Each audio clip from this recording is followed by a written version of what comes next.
Hello, hello, hello. I certainly hope everyone is having a fantastic day today. Don't mind my background. This is my design studio slash picture taking studio slash YouTube video studio. So I have mannequins and bulletin boards and lights and sitting areas and all that jazz for those of you that are watching this on YouTube. Anyways, I am back today to talk about the signs of mental and emotional abuse.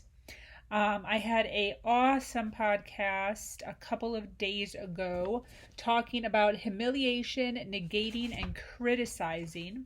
Today, I want to talk about control and shame. So, for those of you that are in a narcissistic relationship or think you might be in a narcissistic relationship, there are so many different avenues that can be felt in a relationship like this. I am no doctor, I am no expert. I have had many narcissistic relationships in my life. I did not know about it until probably a handful of years ago. My most recent relationship was 13 years long.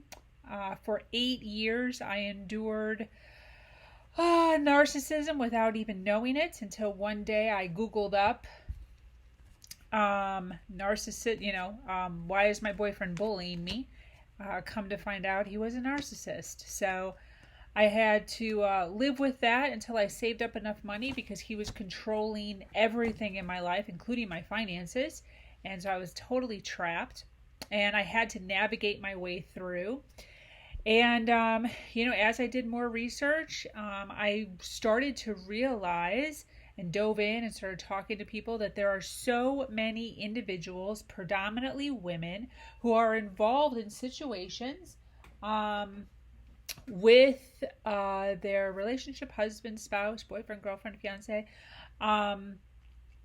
where they're in these relationships and they don't know it. They don't know it.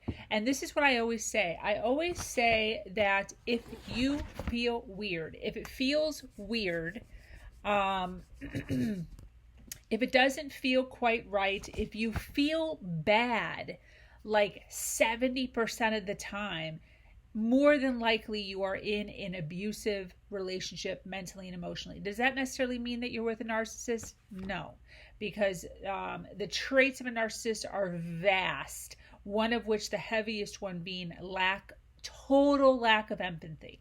Not like a little bit of empathy, total lack of empathy. Doesn't mean like they never cry. So like my boyfriend never cries, he must lack empathy. That doesn't count. It's like a thing in your heart, in your soul that makes you feel for people.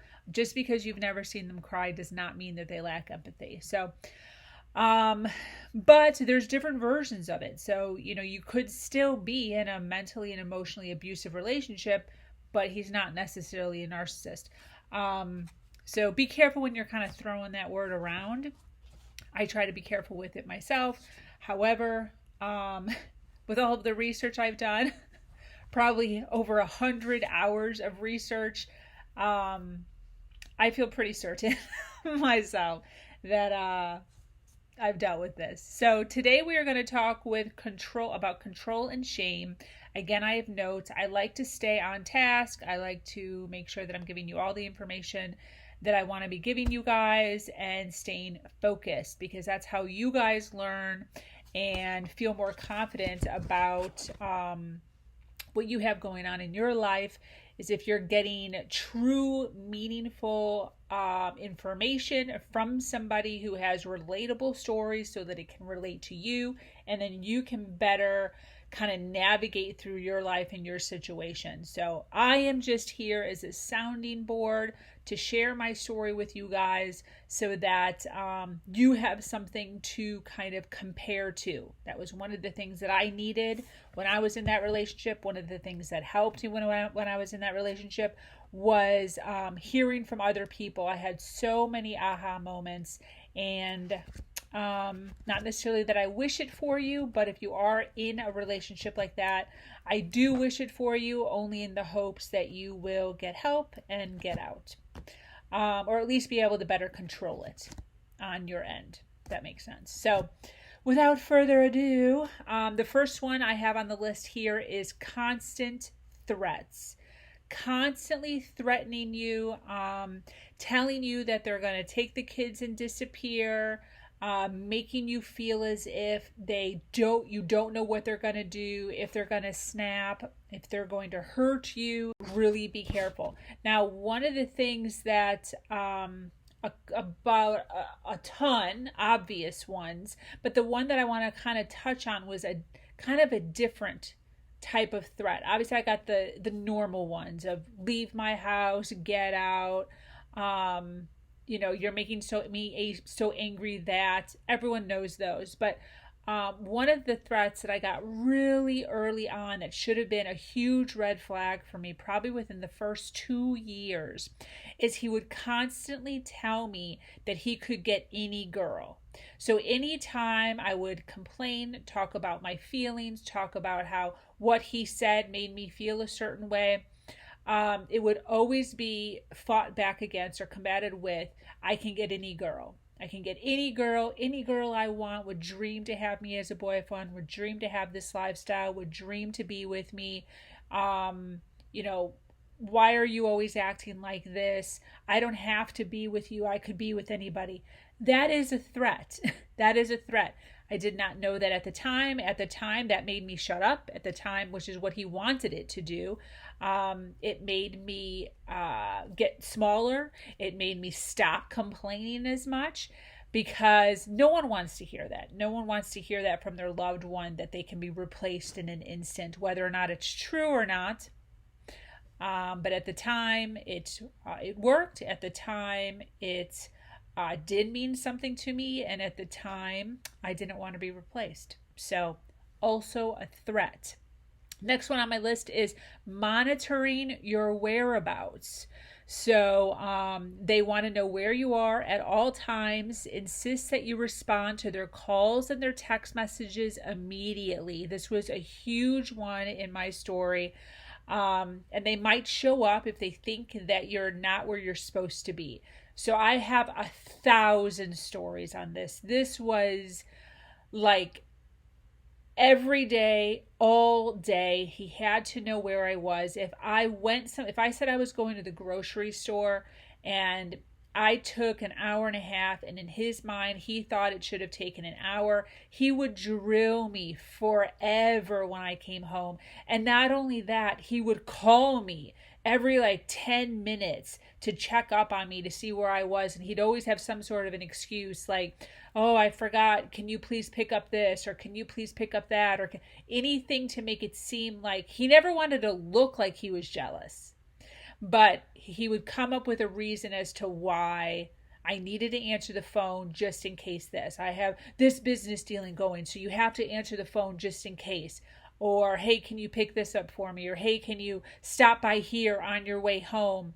Any kind of excuse to make it so that he could call me, check up on me, and ask me what I was doing, ask me where I was at, ask me how much more time, and then intertwine that along with everything else. And if I didn't answer my phone, that was a whole nother thing. Either constant...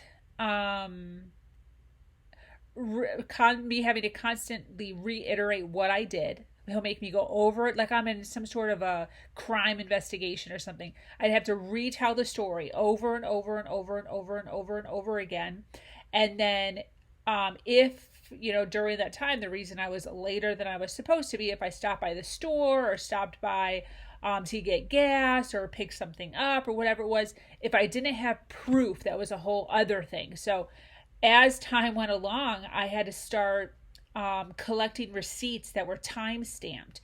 So if I went to get gas and the receipt for the gas thing didn't come out because they were out of paper, I would have to leave my car and go into the gas station to get a printed receipt so that when I went home, I would be able to show him a time stamped receipt from the gas station proving that I was there at this time and I wasn't off doing something else that I shouldn't be doing. Absolutely maddening all the time. And this truly made it so that I never wanted to go anywhere. I never wanted to do anything. I basically, as the years went on, became a total like hermit crab. I stayed in my house, barely ran errands without him.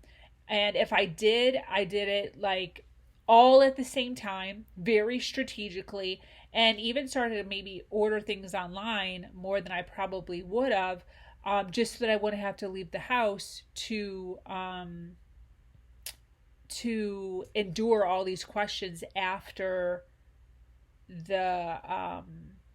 after the day was done or my errands were run or whatever it was. So absolutely headache, constant headache. The next one is digital spying, and for me that went along with monitoring your whereabouts. So he would constantly tell me whether it was true or not. I don't think so, but he would constantly tell me that he had a GPS tracker on the bottom of my car. And like, for instance, if I said I did this and then I did this, he'd say, are you sure? Because I can double check you, because I have a GPS tracker on your car and I can make sure you went where you said you went. So are you sure you're telling me the truth? Are you sure? Don't make me check, because if I check and then I find out that you didn't do it in this order or do these things and things, I'm going to be super pissed or blah, blah, blah. Some sort of a idle threat.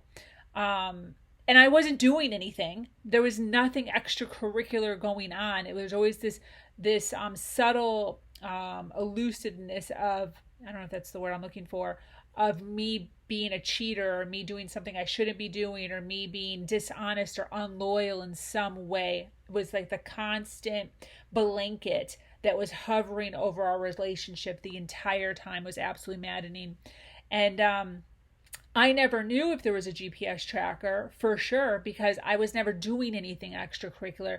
What I said I was doing is what I was actually doing. So there was no way of me totally lying and saying, you know, I went to the store when I was really going to like my boyfriend's house or another guy's house. Nothing like that ever happened for me to find out that there was a GPS tracker on my car, if that makes sense. He also did for sure put spyware on my computer. I actually found that out because I paid all the bills. So one day one of the bills came in and there was this amount for some sort of weird website. And I looked up the website on my phone, not on my computer, and found out it was a thing that was recording every keystroke and everything I did on my computer. So I actually wound up going to one of my friends' houses, and we did all this research on this thing that he purchased with these secret keystrokes that you could put into your computer, and a whole nother screen would pop up. And I actually figured it out. It took us like an hour or something. Like, first I went to her house, we figured out the whole thing. Then I went back to my house and I jumped on my computer with her on the phone, and she had me doing all these like secret keystrokes. We looked up on Google, like, and went through all these websites on what they could be.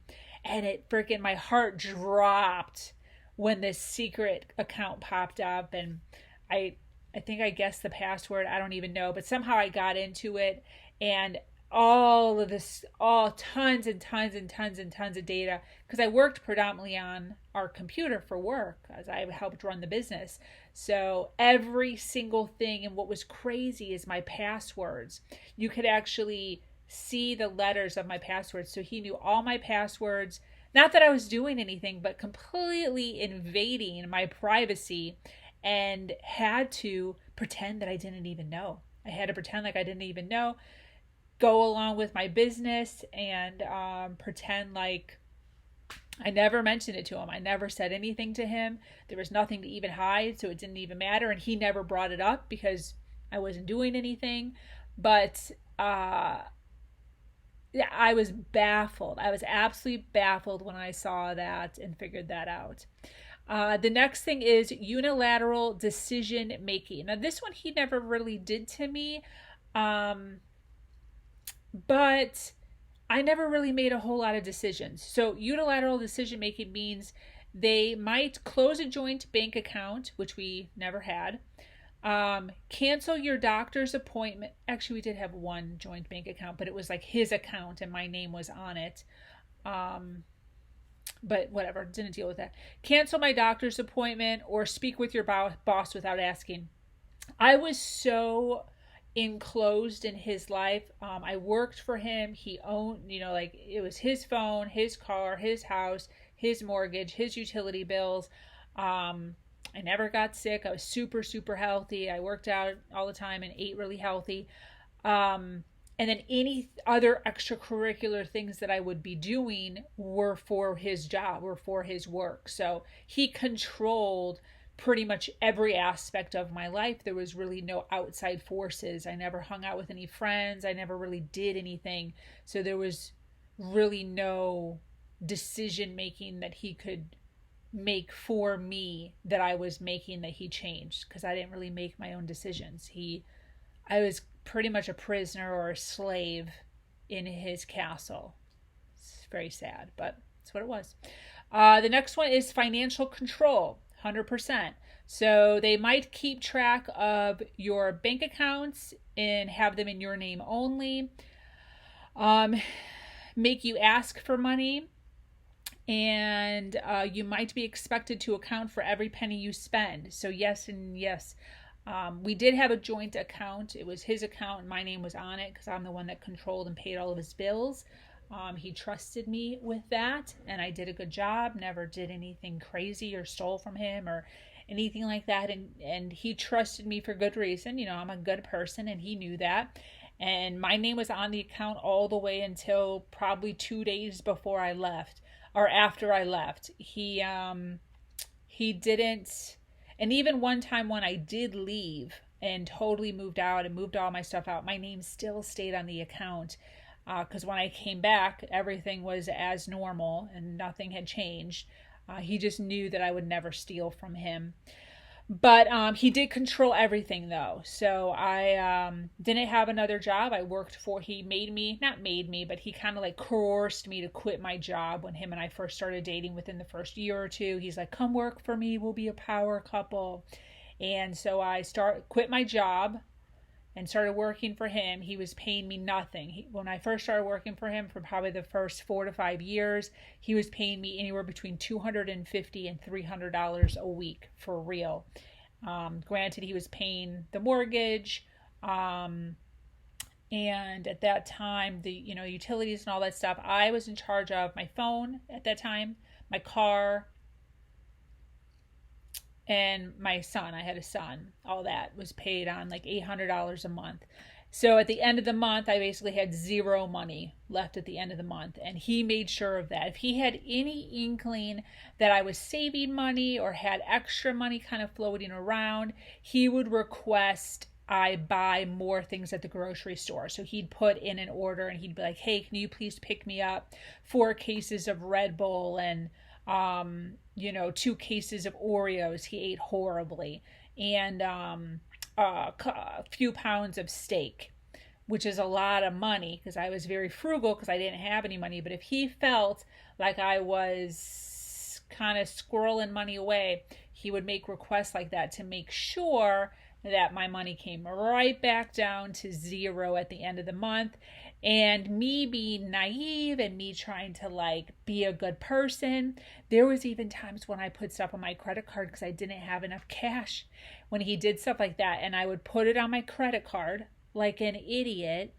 And then not only not be making enough money, but then have to be paying my credit card off because I was so not wanting to ruffle feathers, not wanting to answer any questions, not wanting to make him feel a certain way or be questioned as to whether or not I was good with my money. When I was good with my money, it's just I wasn't getting paid enough.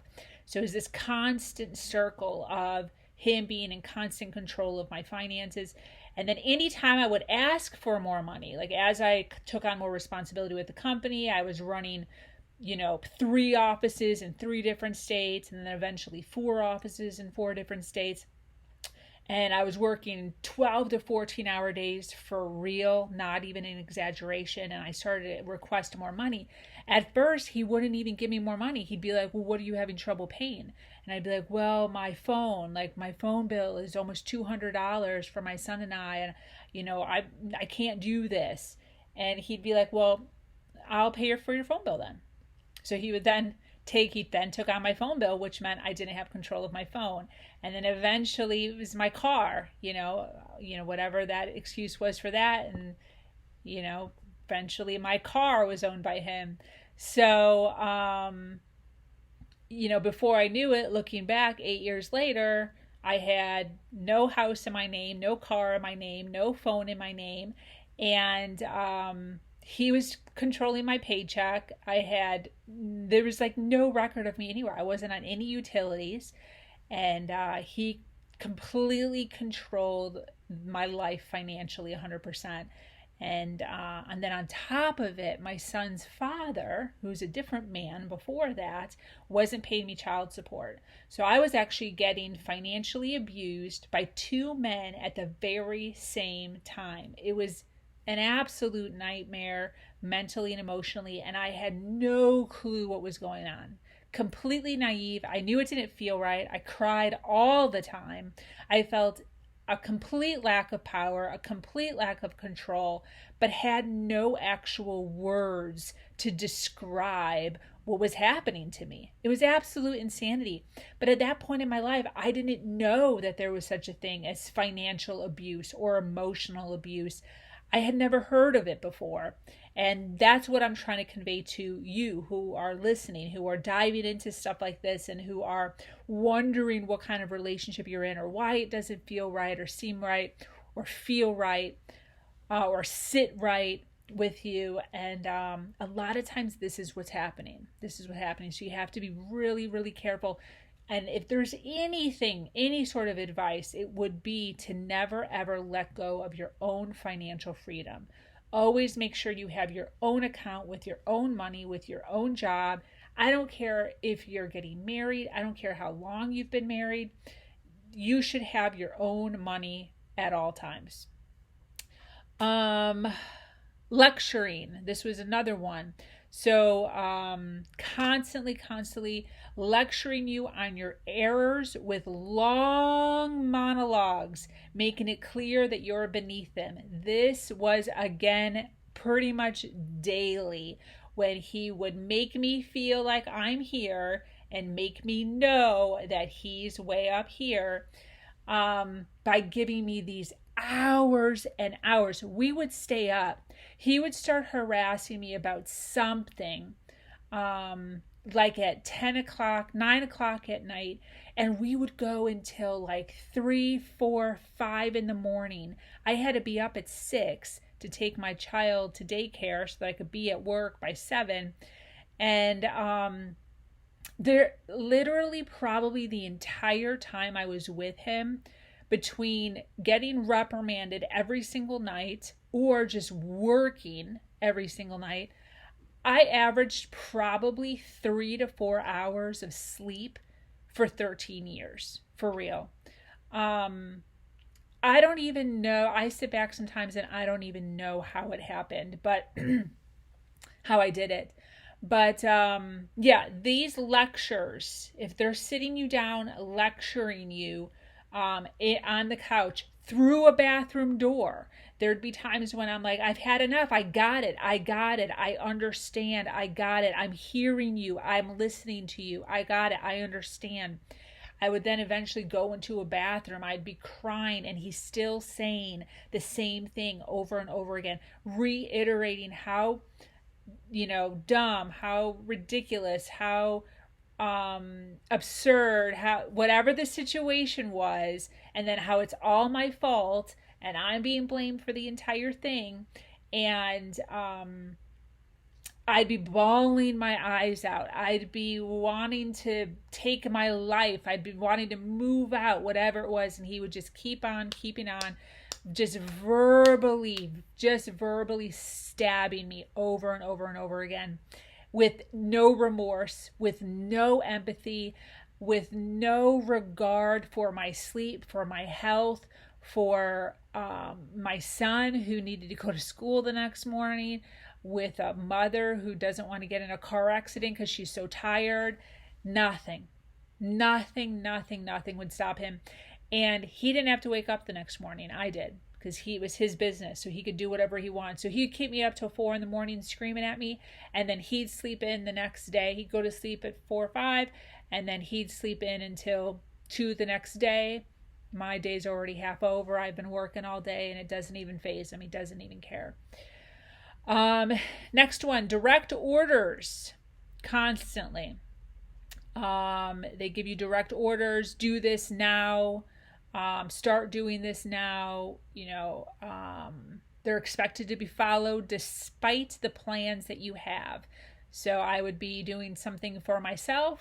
I would be trying to have some sort of a life, and there's times he'd call if he thought it was weird, or he got a weird feeling. If I'm grocery shopping, if I'm at the gym, he'd call me up. He'd make up some crazy story and tell me that I needed to drop everything that I was doing and go to him now for some sort of business emergency, personal emergency, home emergency, dog emergency, whatever it was. 90% of the time it was completely fabricated, completely made up. And I don't know if this was insecurity, or maybe it's a mix of both, or just loving the fact of knowing he could do it. Like, he was so bored out of his mind one day that he's just like, let me just see if I can just mess with Sabrina today and get her to drop everything for me. And I would, every single time. I can't tell you how many times I was through with almost an entire grocery haul and a whole cart full, and I would leave the cart, run to my car, go see him, be in the middle of the gym, in the middle of a shower, whatever it was, and I'd stop everything and put myself together and go to him. And the time that I put into the relationship, into him, into his business is just profound. I lost everything. I lost all sense of self, all sense of respect on multiple levels. It's horrifying, absolutely horrifying when I think about it. Outbursts. You were told to cancel that outing with your friend or put the car in the garage, but didn't. So now you have to put up with a red-faced tirade about how uncooperative you are. I never did anything like this on purpose. I would never dare to do anything like this on purpose. Maybe when we first started dating, but I knew right away that there was no such thing as, I guess you'd say, disobeying him. He taught me verbally and mentally right away. He never hit me, and just made it so uncomfortable and so unbearable that I never really did anything to outwardly disrespect, or it's not even disrespect, outwardly disobey him. However, there were times when I accidentally did it. For instance, which we actually later found out wasn't even true now that I think about it, but there was times when the garage door wasn't closed.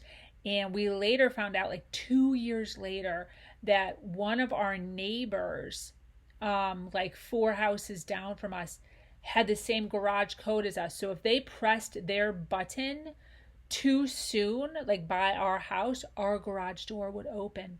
But it probably happened over like a 4-year period, maybe 5 times, not a lot. But we know that it's a thing because one day we were outside, both of us at the same time. The neighbor drove by and our garage door started going up. And I was like, so, 1, relieved, and number 2, like finally seen as being correct. But if the leaving the garage door open. So for like years, I thought that I actually did forget to close the garage. And he'd call me up like, I can't believe he had all this expensive stuff, his motorcycles, his tools, and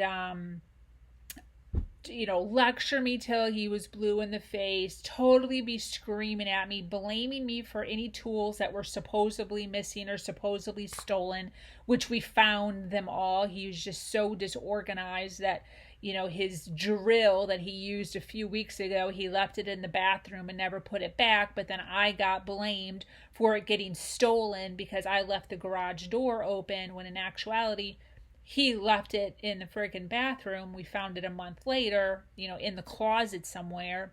And then years later, finding out that I never even left the garage door open. Our freaking neighbor opened it a handful of times. So, but just complete outbursts for doing something wrong or not following directions. This whole lecture of, you better close the garage. If you're not going to close the garage, don't use the garage. You're going to have to go through the door. There's not going to be this whole thing.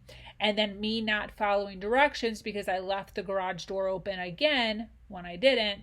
And then it becoming a whole thing of me being a child, me not being respectful or organized or having my stuff together, or being out of my mind, loopy, dumb, whatever it is.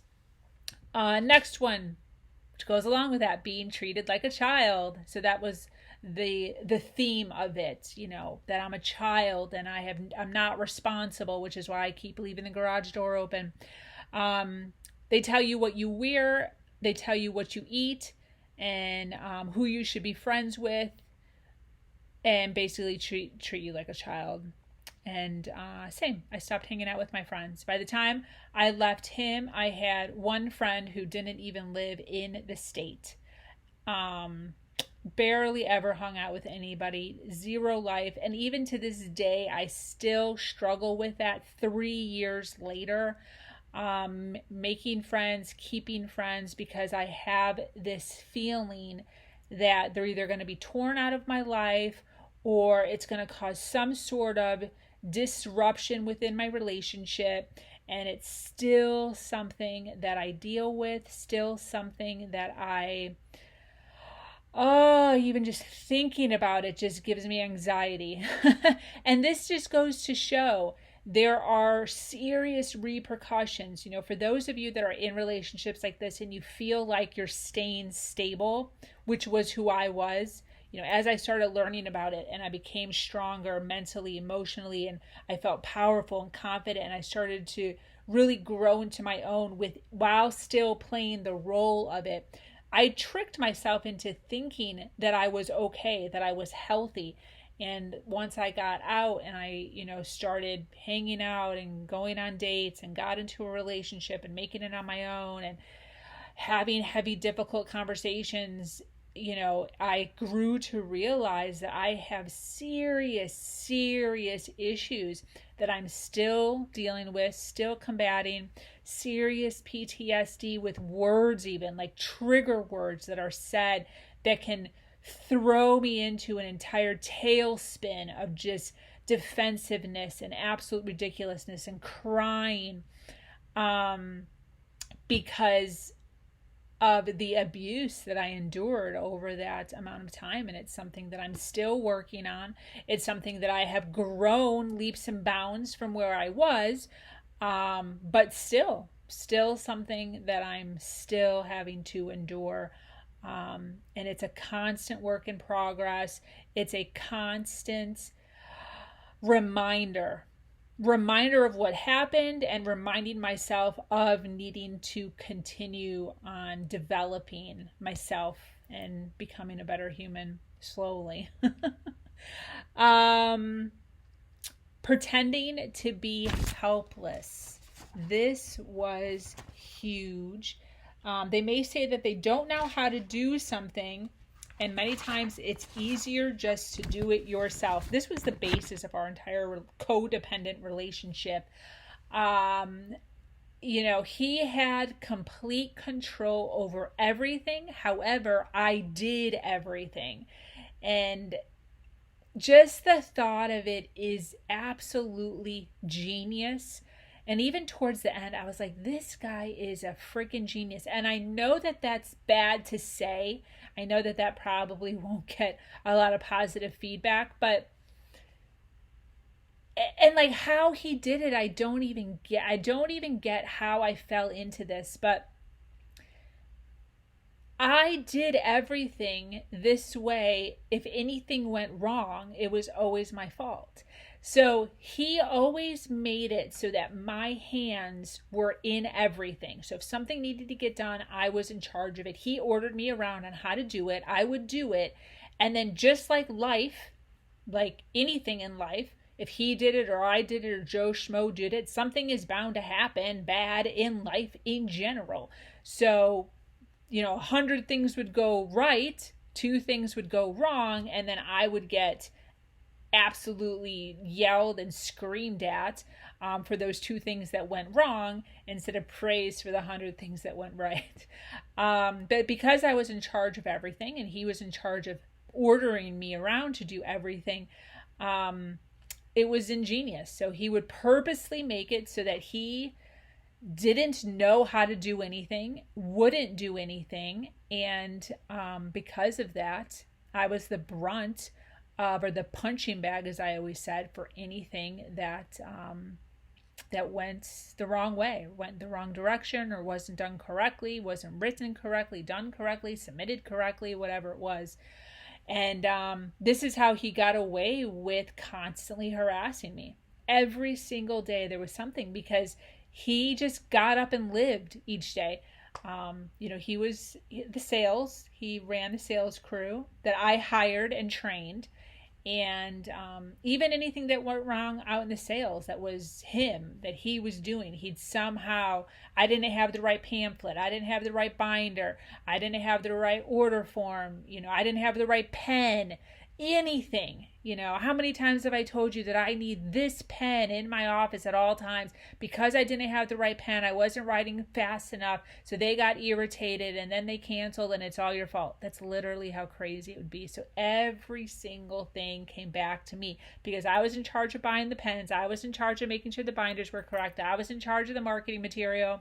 So somehow, even in his little tiny things that he had to do, which was just go out and sell a product, still was my fault. You lost me thousands of dollars because, of this one thing that wasn't done correctly that you're responsible for. So now I don't have to take responsibility for being a shitty salesperson and not making that sale.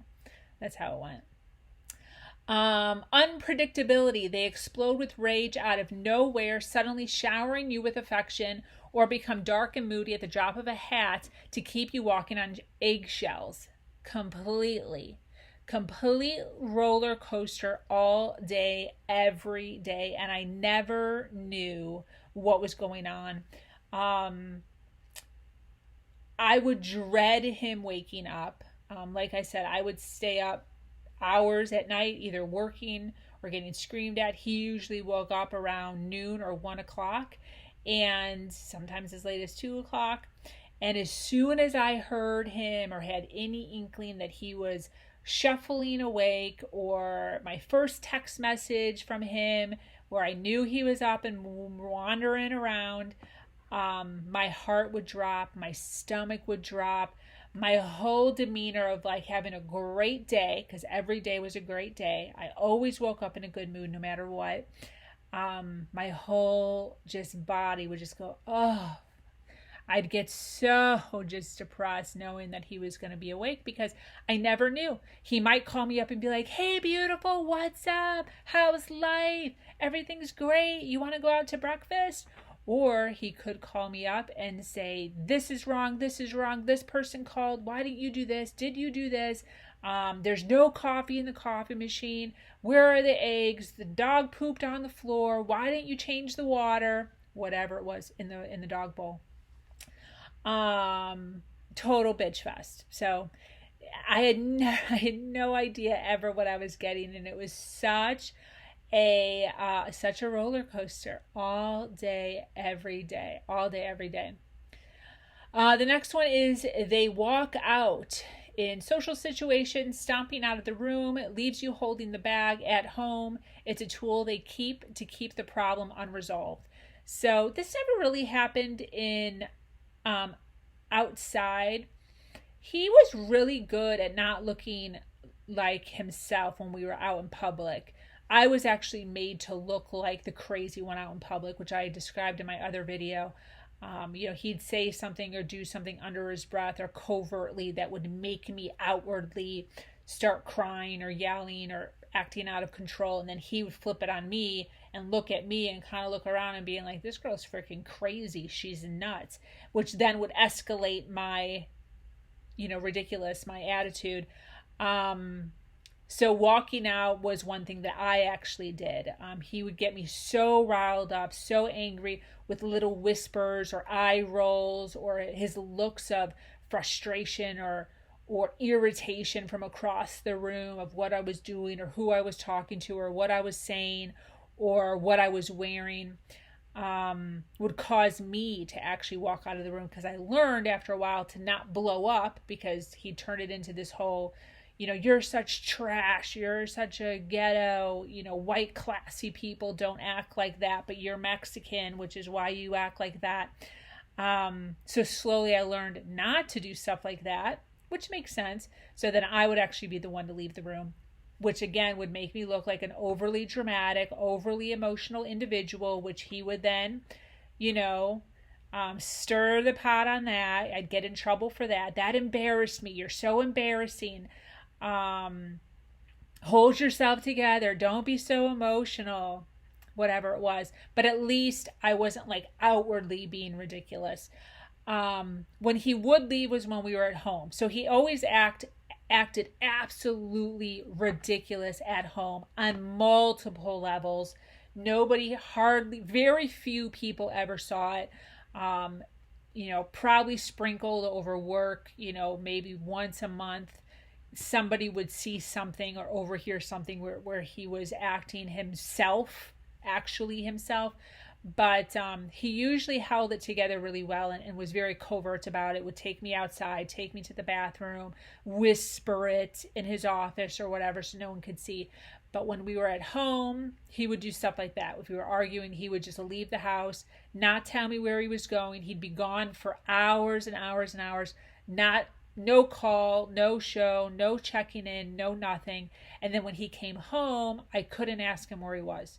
If I asked him where he was, it became this whole freaking ridiculousness of just absurdness. So I never asked. I probably asked maybe 2 times. And then after being held up and lectured for 5 or 6 hours, I decided that was not a good idea. And so I never asked him where he was. Last one, using others. Abusers may tell you that everybody thinks you are crazy, or they all say you are wrong, and 100% on multiple levels. Everybody thinks this, everybody thinks that. And he would do that both ways. He would do that with, everybody thinks I'm awesome. Like he'd say that about himself. Everybody at my office thinks I'm awesome. Everybody in the whole world thinks that I'm awesome. I'm great. I'm fantastic. I'm business oriented. I help them with their business. I help them get where they are. They hit their goals because of me. And then everything that was negative was me. So everybody thinks that, I could find somebody better. Everybody thinks that somebody else could run the business better. Everybody thinks that, whatever it is, you get the point.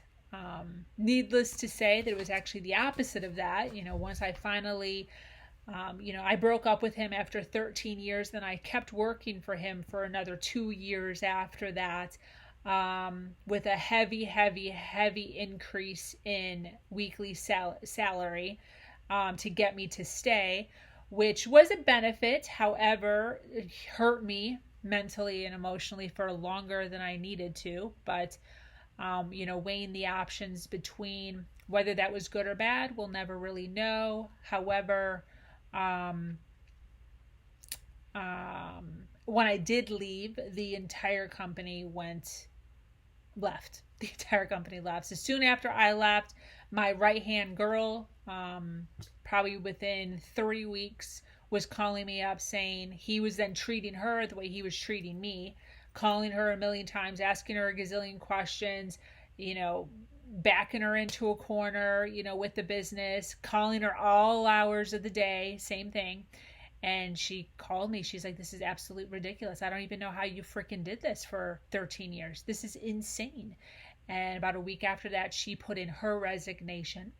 And then probably like a month after that, my girl, who was my administrator, my assistant, also put in her resignation to quit. And then soon after that, the coronavirus hit and all the salespeople went away and the whole business went under. And now that we're kind of getting back to things, for the last few months, there's been zero movement. And I know this because I still talk to a few people, and no sales, no movement, no nothing. And I know 1,000% that if I was still where I was, there would be sales, there would be movement, there would be money coming in, because that's who I am. I'm a go-getter. I've always been a winner. I do whatever it takes on all aspects to get to where we need to be on a business level. And I proved that time and time again, whether it's me going into the field, writing sales, me going into the field, training, doing all the things, wearing all the hats, I always got it done. So huge pat on my back for knowing 1,000% that I was doing what I was supposed to be doing. I was working hard and the business was succeeding because of me, despite what he said, despite what he thought. So I came out the winner. And that's the thing that you have to remember when you're in a narcissistic relationship. It's not about the battles. See, in the beginning of the relationship, I thought that it was the little tiny battles that counted as far as winning. And I was never winning any battles. Like out of all the battles, I probably won none of them. Like zero. But the key is not to win the battles. The key is to win the war. And the war is your power and your control. And sorry, that was horrible. And really honing in on what's important to you and what you want out of your life and what kind of future you want for yourself. That's the key. That's the war. And I got that back. It took a long time. It took a lot of strength. It took a lot of patience.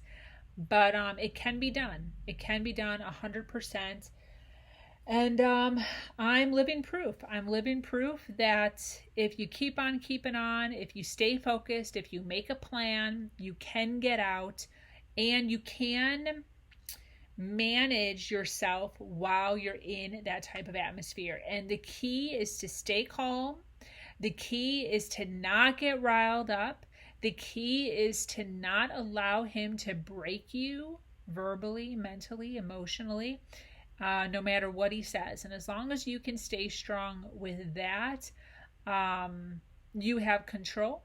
And one of two things will happen, or one of three things. Either you'll stay, make it work, or you'll leave with enough strength, or he'll get so sick of your power and your confidence and not being able to control you that he will leave you for somebody else that he can control. Because that's the key. I was left for the same type of person that I was when him and I first met. She was small and controllable and a total empath.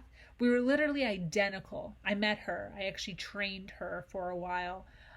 It's a long story, but I trained her to take my position when I left the job. And we were so much alike. It was creepy as heck.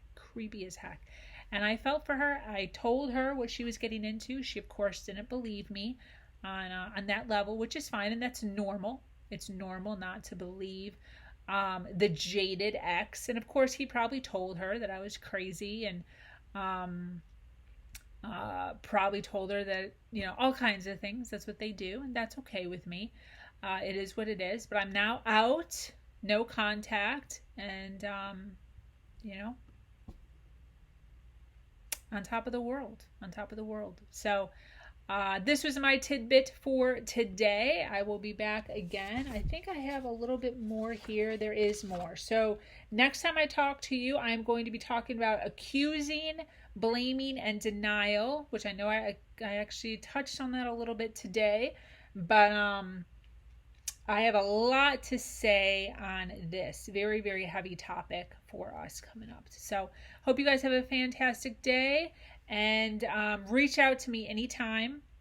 Comments, follow me on social media. All of my stuff is listed down below.